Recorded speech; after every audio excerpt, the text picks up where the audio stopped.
Literatura de cordel e imagens do sertão. Aqui João Carlos Espíndola com mais uma gravação de romance de literatura de cordel para você.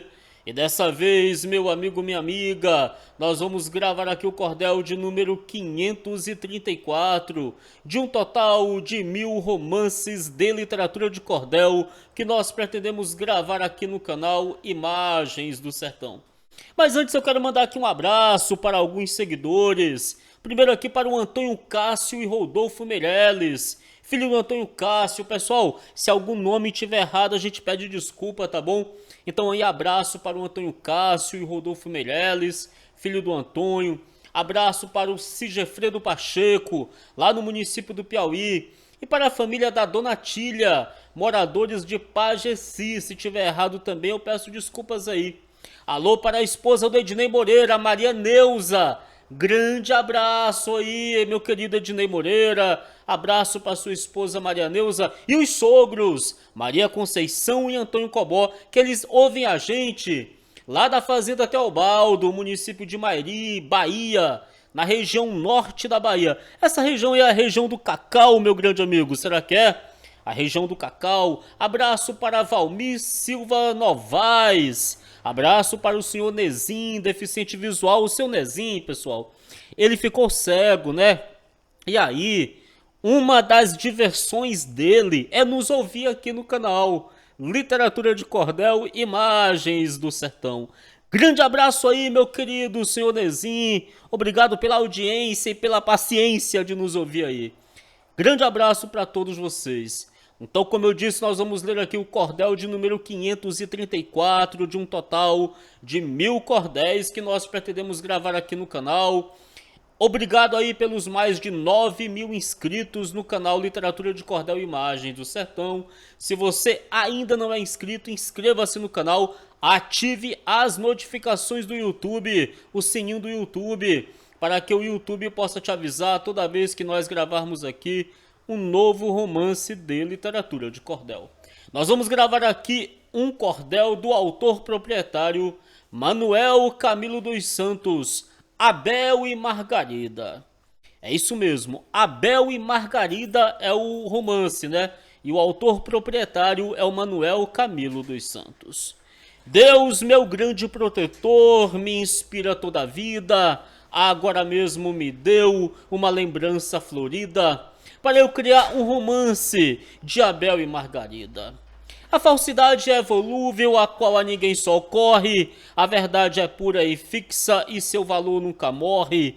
Onde reina a falsidade, chega a verdade e ela corre.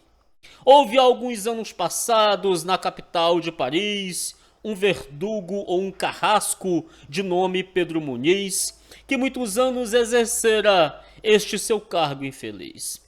Já velho viu-se atacado de uma paralisia, um neto de nome Abel que consigo convivia. Brevemente o seu lugar Abel o assumiria. Abel, um moço decente da alta sociedade, namorava Margarida, uma moça de qualidade, simpática e muito elegante com 20 anos de idade. Abel tinha que fazer uma viagem demorada para o Japão e haver uma herança avultada. Era um ano que passava ausente de sua amada. Chegando à véspera do dia de Abel fazer a partida, a noite foi despedir-se de sua jovem querida, dizendo: quando eu voltar, me caso com Margarida. Despediram-se em abraços, depois trocaram as juras, não existia maldade nestas duas criaturas, coube portanto dizer-se, eram duas almas puras. Abel partiu para o Japão, foi ver a herança dele, e Margarida ficou rogando a Deus por ele. Foi um ano que passou somente pensando nele. Havia um tal de Conrado naquela mesma cidade, era o genio da serpente, império da falsidade, em conversa demonstrava um coração sem maldade. Então o tal de Conrado, 40 anos contava, conhecia Margarida, secretamente a amava, teve certeza que ela nem sequer nele pensava. Procurou o pai da jovem, fingiu-lhe ter amizade para lhe conquistar a filha, porém foi tudo debalde. Indignou-se e jurou armar-se da falsidade. Alexandrino era o pai da formosa Margarida, cidadão de bons costumes, uma alma escolhida, nunca fez mal a ninguém em dias de sua vida. Viajava Alexandrino a fim de cavar a vida para a Argentina e deixava a sua filha querida entregue a um seu irmão, o tio de Margarida.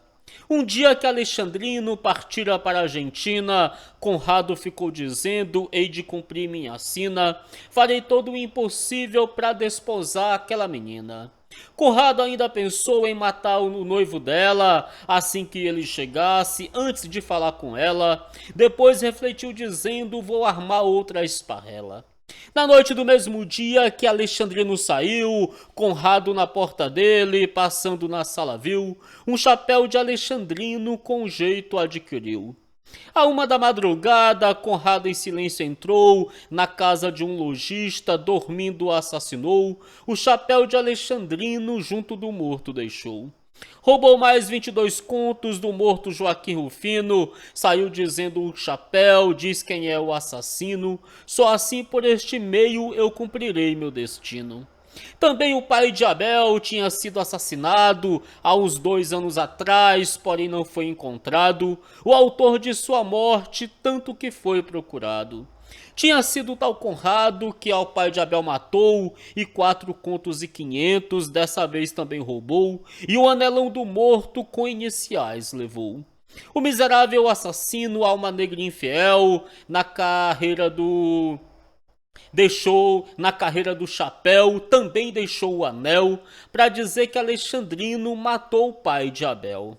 No outro dia cedinho acharam morto o lojista, o chapéu de Alexandrino foi testemunha de vista, depois acharam o anel que fora de evangelista. Mandaram logo ao porto e Alexandrino encontraram, levaram para a cadeia, num quarto escuro o trancaram, sem nenhuma apelação à morte o condenaram. Margarida ignorava de seu pai a triste sorte, pensando que ele estava fazendo feliz transporte, e o pobre encarcerado com a sentença de morte. Justamente quando Abel foi chegado do Japão, era a véspera do dia da triste execução de Alexandrino, que estava encerrado na prisão. O avô de Abel chamou para seu cargo lhe entregar, dizendo: neto querido, vais ficar em meu lugar. Mas Abel renunciou, pois não queria aceitar. Abel disse: caro avô, não queira fazer de mim um carrasco ou um verdugo, um trágico ofício tão ruim. Matar um meu semelhante nunca farei isto assim. Só diz isso, caro neto, porque não foste informado. O réu que morre amanhã é o assassino malvado que assassinou teu pai, que era meu filho amado. Que diz, meu querido avô? Abel trêmulo perguntou. O que morre amanhã foi quem a meu pai matou. Sim, foi, respondeu o velho, a punhal o assassinou. Disse Abel: pois neste caso eu hei de executá-lo, ainda que a justiça proibisse de matá-lo, eu arriscaria a vida só a fim de devorá-lo. Abel abraçou o velho e saiu no mesmo instante, dizendo: hei de matar o assassino agravante, mas sem saber que o réu era o pai de sua amante. Abel que tinha trazido uma herança de vantagem, à noite foi visitar a sua querida imagem, participar-lhe também como lhe foi de viagem. Foi encontrar Margarida na casa do tio dela, em um banco do jardim. Abel se encontrou com ela, depois de apertar-lhe a mão, deu um grande abraço nela. Era uma noite bela, a lua resplandecia. Em palestra de amores, os noivos com alegria, sem saberem da falsidade que muito perto existia. Brotou do peito da jovem um suspiro prolongado, deitou a cabeça loura no ombro do seu amado, dizendo: só sou feliz quando estou ao teu lado. Margarida de meus sonhos, disse o jovem à sua amante, adeus até amanhã, abraçou-a nesse instante, de amor ambos trocaram o beijo mais transbordante. Assim que Abel saiu da casa de sua amada, Conrado se aproximou até ao pé da calçada. Disse: cheguei até aqui, senhorita delicada. Margarida o atendeu, pois não pensava em maldade. Conrado mostrava ter a seu pai grande amizade e nunca pensou que ele usava de falsidade. Conrado fitou a jovem com o olhar tristemente e disse contra a senhora há um caso horrivelmente. Cheguei aqui em minha casa que já lhe faço ciente. Margarida horrorizou-se e seguiu com o Conrado. A casa dele ficava pertinho do outro lado. Margarida entrou com ele para saber do resultado. Disse Conrado a ela: soube hoje na cidade que és noiva do Abel. Respondeu ela: é verdade. Conrado fitou-a e disse: é uma infelicidade. Perguntou Conrado a ela: sabe quem é o Abel? Sei, respondeu Margarida, é o moço digno e fiel. Coitada tão inocente, respondeu-lhe o infiel. Tão inocente por quê? Então disse o infeliz: Abel amanhã começa a ser carrasco em Paris. Que horror, senhor Conrado, será possível o que diz? Se soubesse Margarida, o réu de amanhã quem é? Margarida estremeceu, da cadeira pôs-se em pé e disse a ele: me explique, por Jesus de Nazaré. Conrado, nesse momento, mostrou a ela um jornal onde via-se o pai dela no paço municipal, numa cadeira de réu com traje de funeral. Margarida, horrorizada, nesse momento gritou: meu pai é ele, meu Deus. Conrado acrescentou: lê no pé desta gravura, outro jornal lhe mostrou. Lia-se no pé da gravura: Alexandrino Machado, amanhã às 8 horas, tem de ser executado. É assassino e ladrão, não pode ser perdoado. Margarida protestou, dizendo indignada: meu pai não matou ninguém, foi história má contada. Há tantos dias ele preso e eu sem saber de nada. Disse ela: se eu soubesse, já teria resolvido céu e terra para salvá-lo, e alguém já tinha me ouvido. Abel vai ser o carrasco, vou lhe fazer um pedido. Porém Conrado interpôs-se com palavra glacial, dizendo: aonde tu vais, só tem um na capital, que se recorreres a ele, salvas teu pai afinal. Perguntou-lhe Margarida: esse homem aonde mora? Me ensine a casa dele, que irei já sem demora. Disse ele: ergue a vista, que verás o homem agora. Ela, levantando a vista, perguntou: é o senhor? Disse ele: sou eu mesmo, de tudo sou sabedor, porém só salvo seu pai, para gozar do seu amor. Porque a sua beleza dominou meu coração, já faz tempo que te amo, e hoje te digo então: se queres ser minha esposa, livre o seu pai da prisão. Respondeu-lhe Margarida: seu Conrado está horrível, meu pai sendo do Senhor, amigo tão infalível, e o Senhor para salvá-lo exigiu o impossível. Respondeu o miserável: veja lá o que destina, se quer casar-se comigo, para cumprir a sua sina, ou ver seu pai se entregar o pescoço à guilhotina. Margarida, coitadinha, na triste situação, obrigou-se a dar o sim ao monstro no salão, mas só pensando em Abel, a quem deu seu coração. Conrado, que tinha pronto tudo para o casamento, ouvindo a palavra sim, se encheu de contentamento, deu-lhe o anel de noivado, exigindo o juramento. No dedo de Margarida botou Conrado o anel: se queres salvar teu pai, juras por Deus de Israel, que me aceitas como esposo e hás de me ser fiel. Juro, respondeu a jovem, subjugada e vencida, as lágrimas banhando o rosto e ela desfalecida, faltando-lhe as energias, caiu no chão estendida.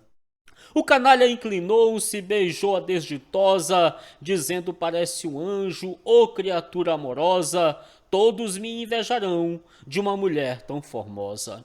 A pobre de Margarida, desfeita e aniquilada, Conrado levou e deixou-a em uma alcova trancada. Margarida lhe passou a noite em pranto banhada. Quando o dia amanheceu, Conrado se levantou, Margarida, coitadinha, um automóvel tomou, junto com o miserável, na igreja deparou. Logo o padre rebuscou com efeito o documento que o astuto trouxera antes sem impedimento. As testemunhas assinaram a ata do casamento. Ambos se ajoelharam, pois assim era preciso. Margarida, trêmula e pálida, quase a perder o juízo. O infame demonstrava abominável sorriso. O sacerdote lançou-lhes a bênção nupcial. Os nubentes assinaram a ata matrimonial. Já era o esposo e esposa desde essa hora final. Se aproximava a hora do réu ser executado. Na vasta praça se erguia o vil sinistro tablado. Em direção do patíbulo já marchava o condenado. Junto à guilhotina estava o mortuário caixão, destinado a receber, depois da execução, Alexandrino Machado, embora contra a razão. O réu, vendo o ataúde, convulsivo estremecia, o suor frio da morte, das frontes pálidas vestia, foi obrigado a subir a sinistra escadaria. De cima do cadafalso falou o pobre infeliz, com a voz trêmula dizendo: adeus, povo de Paris, vou morrer triste e inocente por tal crime que não fiz. Estas palavras do réu fez ao povo comover, muita gente já dizendo: o réu não deve morrer. Verdugo, disse o juiz, cumpra com o seu dever. Abel, que era o verdugo, nesse momento se obrigou o réu deitar-se na báscula e depois o amarrou. Neste momento o réu, por esta forma, exclamou: oh, que atroz injustiça, sem culpa tirar minha vida, e como é triste morrer, sem ver minha Margarida, onde está o que fizeram com minha filha querida? Estas palavras do réu horrorizou Abel, com as mãos trêmulas não pôde mais segurar o cordel, notou que o réu parecia muito com sua fiel. Nisto ressoou um grito no meio daquela gente, era a pobre Margarida que gritava horrivelmente: Abel, não mate meu pai, que ele está inocente. Abel suspendeu a lâmina da guilhotina afiada quando foi reconhecendo o grito de sua amada, enquanto ela a correr subiu a sinistra escada. Causou um horrível espanto a todos nesse momento, quando a jovem ali chegou, em traje de casamento. Abel, com essa surpresa, quase dar-lhe um passamento. O promotor e o juiz, que estavam na presença da ordem do presidente, suspenderam a tal sentença, conheceram que a jovem do crime tinha sabença. A senhorita o que quer? Perguntou a autoridade. Salvar meu pai, disse ela, me ouça, tenha bondade. Para isto fui obrigada, casar-me contra a vontade. O juiz lhe perguntou com quem casou a senhora. Casei-me com seu Conrado, disse a moça sem demora, para ele dizer quem foi, o assassino de outrora. Conrado, que se achava no pé da escadaria, o juiz o interrogou. Conrado nada dizia, empalideceu de repente, todo o corpo lhe tremia. Conrado, não respondendo o que lhe foi perguntado, procurou escapulir-se, porém foi logo pegado. Margarida lhe contou tudo quanto foi passado. Conrado sentiu na alma a dor da inconsciência, por não querer afirmar do réu a justa inocência, porém se viu obrigado pela voz da consciência. Conrado disse tremendo, neste momento horroroso: Alexandrino é inocente, juro por Deus poderoso, porém não posso dizer o nome do criminoso. Porém o infame, se vendo castigado pela lei, disse ao juiz: não me mate, que a verdade falarei. Os crimes de Alexandrino, fui eu quem os pratiquei. Matei o pai de Abel e depois Joaquim Rufino, matei-os para roubar, saciei o meu destino, para conquistar Margarida, condenei Alexandrino. Encaminhei tudo bem, casei-me com Margarida, porém em vez de carinho, arrisquei a própria vida. Já vi que o amor falso é esperança perdida. Este foi para Conrado um momento de agonia, para Margarida e o pai foi momento de alegria. Em Abel, ódio e vingança era o que se percebia. O juiz mandou descer da forca Alexandrino, depois subiram Conrado, porque era o assassino. Abel cumpriu a vingança pelo cutelo ferino. Vida se paga com vida, o adágio é conhecido, porque quem com ferro fere, com ferro será ferido, salvo se for em defesa, é dever do indivíduo. Conrado morreu na forca porque isto merecia. Levaram Alexandrino para sua moradia. Todos exaltaram a ele com honra, aplauso e alegria. No dia que Margarida casou de véu e capela, no mesmo ficou viúva, mas sendo a mesma donzela. Na tarde do mesmo dia, Abel casou-se com ela. Com este caso, o governo ficou tão maravilhado, fez presente a Alexandrino de um bonito sobrado. Abel ficou como dono da riqueza de Conrado. Por isso diz o adágio, no futuro ninguém pense, e outro provérbio diz, o futuro a Deus pertence. Diz o antigo rifão, amor firme, tudo vence. Meus caríssimos leitores, afirmo-vos a verdade, no mundo quem deve paga, ou mais cedo ou mais tarde. Essa história é um exemplo, leiam com atividade. Conrado morreu na forca, Alexandrino salvou-se, Margarida triunfou, e Abel também vingou-se. Lancei mão a pena e versei, o caso como passou-se. Campina Grande, 11/9/1958. Literatura de cordel, imagens do sertão.